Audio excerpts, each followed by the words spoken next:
Hello students, नमस्कार। स्वागत है आप सभी का हमारे YouTube channel Sikandar study centre में। इस वीडियो में हम लोग क्लास 10th का मैथ एनसीईआरटी बुक प्रश्नावली 9.1 के क्वेश्चन नंबर 7 को सोल्यूशन करेंगे। इसके पहले 6 तक के सारे प्रश्नों का सोल्यूशन हो चुका है। उन सारे वीडियो को देखने के लिए हमारे यूट्यूब चैनल के प्लेलिस्ट में जाए, बिल्कुल लगातार सोल्यूशन आपको मिल जाएगा। ठीक है, चैप्टर बना हुआ होगा प्रश्नावली 9.1 से, उसमें आपका सारा प्रश्न का सोल्यूशन मिल जाएगा।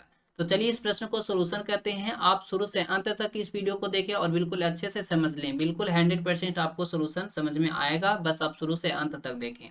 तो चलिए इस वीडियो को स्टार्ट करते हैं। वीडियो स्टार्ट करने से पहले मेरा नाम जान लीजिए। मेरा नाम है सिकंदर कुमार और आप देख रहे हैं हमारे YouTube channel Sikandar study centre. Video अच्छा लगे तो वीडियो को लाइक और चैनल को सब्सक्राइब जरूर कीजिएगा।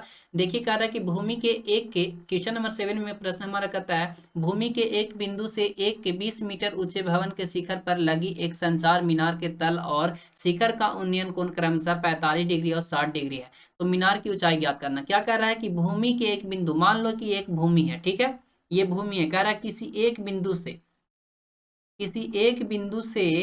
एक 20 मीटर ऊंचे भवन का शिखर पर लगी एक संचार। मान लो कि ये आपका क्या हो गया, 20 मीटर ऊंचा एक क्या हो गया, भवन है। और कह रहा है इस पर लगे एक मीनार है, इस पे एक मीनार भी इस पे लग जाएगा, यानी कि यहाँ से एक मीनार इस तरह से लग गया।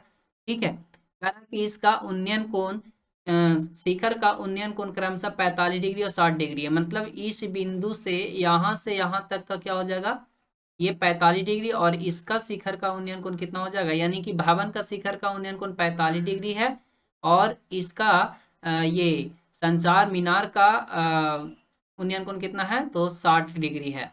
ठीक है, उन्नयन कोण यहाँ जितना हमारा बनता है उतना यहीं बनता है, तो ये 45 डिग्री और 60 डिग्री है। चलिए इसको फिगर के जरिए समझते हैं। ये आपका ए हो जाएगा, ये बी हो जाएगा, सी हो जाएगा, इसको डी मान लेंगे। तो इसको फिगर के जरिए हम लोग समझते हैं। देखिए यहाँ पे फिगर आपका यहाँ पे बना हुआ है। सबसे पहले ये क्या हो गया, इसका नाम दे दो। यहाँ पे ये आपका ए और इसका नाम दे दीजिए बी और इसका नाम दे दीजिए सी।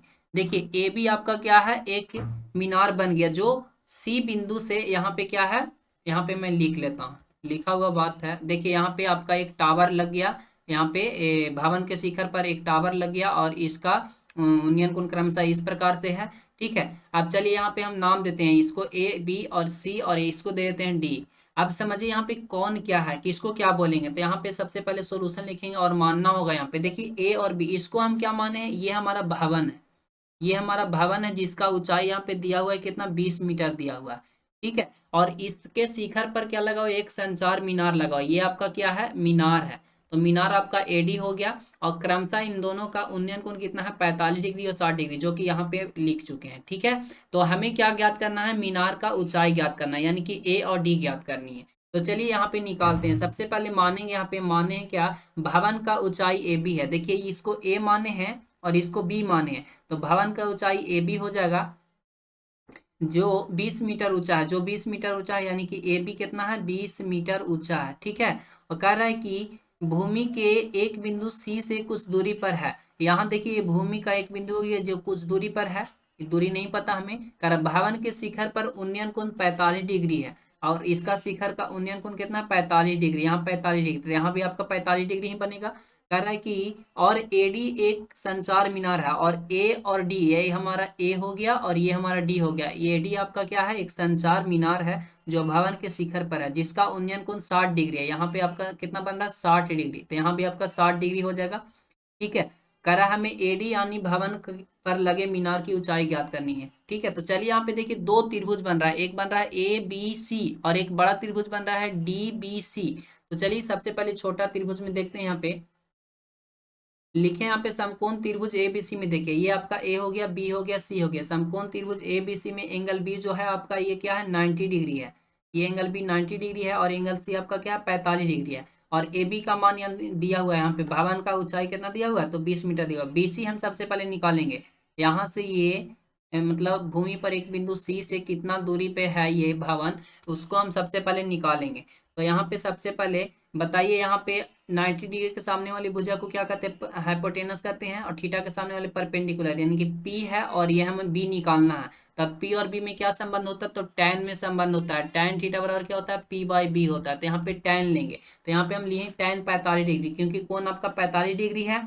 ठीक है, छोटे त्रिभुज के लिए बीसी के लिए 45 डिग्री है, तो यहाँ पे आपका tan 45 बराबर क्या हो जाएगा, पी बाई बी। पी का मान क्या हो जाएगा, थीटा के सामने वाली भुजा परपेंडिकुलर यानी कि ए बी हो जाएगा, और बी बी क्या हो जाएगा, बेस यानी कि बी सी, बेस आपका BC हो गया। और tan 45 का मान 1 होता है, बराबर ए बी आपको क्या दिया हुआ है, ए बी कितना दिया हुआ है, तो 20 मीटर दिया हुआ है, और बट्टा BC हमको निकालना है, तो यहाँ पे आपका BC क्या आ जाएगा, BC बराबर 20 मीटर आ गया, BC बराबर 20 मीटर आ गया।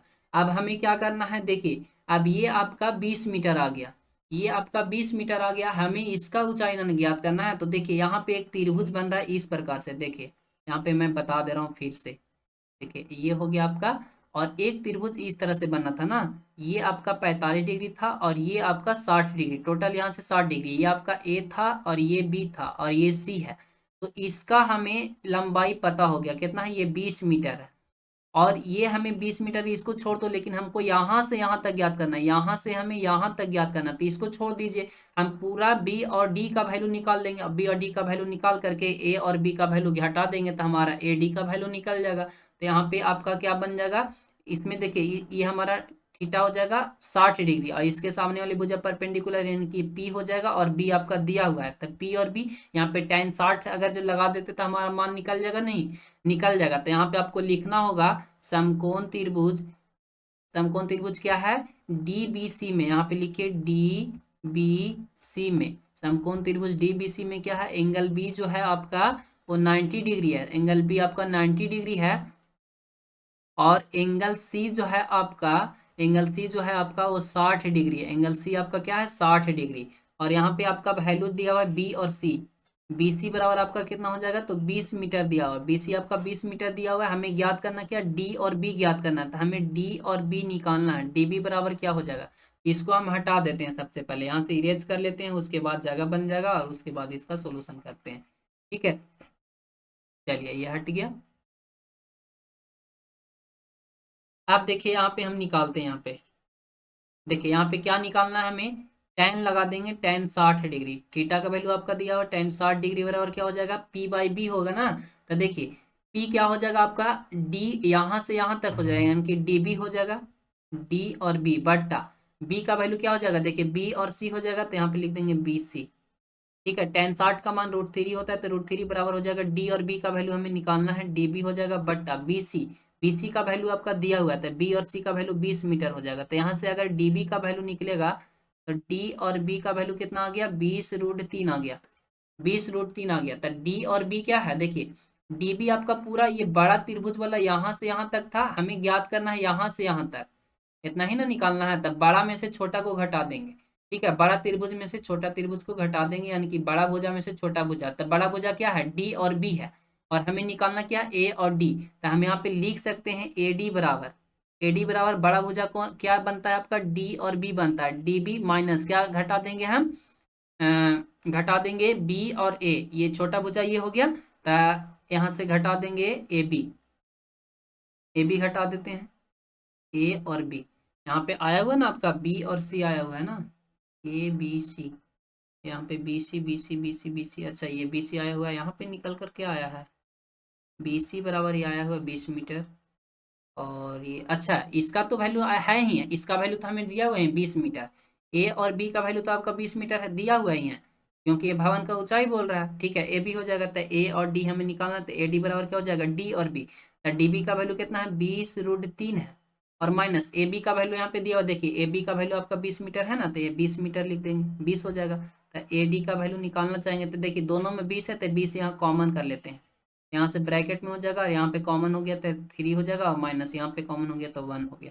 तो AD का वैल्यू क्या हो जाएगा, 20 ओपन ब्रैकेट हो जाएगा, और √3 माइनस 1 हो गया, ये आपका आ गया। तो AD आप क्या माने थे, A और D आपका क्या था, ये हमारा मीनार था, देखिए यहाँ पे AD आपका एक संचार मीनार है, तो A और D का वैल्यू आ चुका है, तो आप लिख सकते हैं अतः अतः अतः क्या लिख सकते हैं, अतः एक संचार, अतः संचार मीनार का ऊंचाई कितना हो जाएगा, 20 कितना हो जाएगा, इतना मीटर, ये आपका आंसर हो गया, ठीक है। तो उम्मीद है कि आपको ये वीडियो समझ में आया और क्वेश्चन का सोल्यूशन भी अच्छे से समझ में आया। तो मिलते हैं नेक्स्ट वीडियो में, आज की वीडियो समाप्त करते हैं, thank you so much, best of luck.